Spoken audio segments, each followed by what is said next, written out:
Mga buso, yung mother ko. Dugay na. Ngayon lang yan eh. Di ba? Hmm. Di ba? Yung mother ko na yan eh. 88 ka naman, di ba? Birthday mo sa Mayo, no? Di ba? Malakas pa kasi si mother ko nung October last year. Pinapatawa ko pa to dati eh. Ayun, wala na. Alos hirap na siya maglakad. Kaya hindi ko mapakali. Nandun sa Manila o yung magulang ko, yung nanay ko. Ganun ang sitwasyon. Nakahiga lang sa kanyang papag. Ito yung papag yun. Diba? Nya.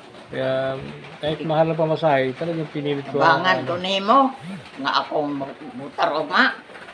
Hindi, samahan ka naman nila. Dito lang ako sa bahay. Ha? Dito lang naman ako. Ha? Dire lang ko ba sa balay? Dire lang. Kung say dire Dire lang ko ba? Magpahulay lang. ka sa balay. So, kasi barang Miyerkules, muuli na po kong Manila. Ha? Sa Miyerkules, muuli na po ko. Uli ka na yon. Oo, ang kahanap Wala pa buhay kayo. ako. Ratag ng advance, uli ka na. Hindi, kaya ang totoo mo yung advance, di dapat binigay na nila yun. Maniwala advance. Pautot lang yun. Tuyo mong tuyo. Hindi, ang pangako ko lang, mahalaga makita kita. Makausap kita. Kasi paano kung wala ka na? Sino pagkausapin ko? Wala na. Makita, ako na hinoon ang hapit din na kami mo makita. Kamatay na ko. Kaya, ganun talaga. Doon tayo papunta. Mahalaga. Pila na lang ka. Simana pila ka bulan, dili magtuig na nga buhay pa ko. Ang mahalaga Mingon ka, di na ta magkita. Hindi, siyempre, nasa Manila ako, ikaw dire. Ayaw ko i-apel sa inyo, kuhan. Ang maway ako nangyo, nga ako'y magbuto. Kaya, bye-bye na. Bye-bye. Ha? Bye-bye.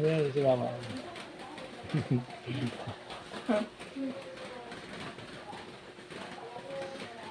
Si mother ko, yan. Kabataan ni mami ko dati, maganda ko dati si mama ko. Artistahin to, di ba? Si mama ko. Love na love ko ito hanggang school kanla eh. Kaya ito sa malayo ko talaga, bigyan ko ng oras. Kita ko lang, makausap ko lang ang mother ko. Dahil sobrang mahal ko to. Siyempre, may pamilya na rin ko sa Maynila. Kaya, ganun talaga. Ihanda na lang natin sarili niya. Ipagdasal natin na bigyan pa tayo ng lakas ng Panginoon. Di ba? Dramatic. Bye! Paro na lang.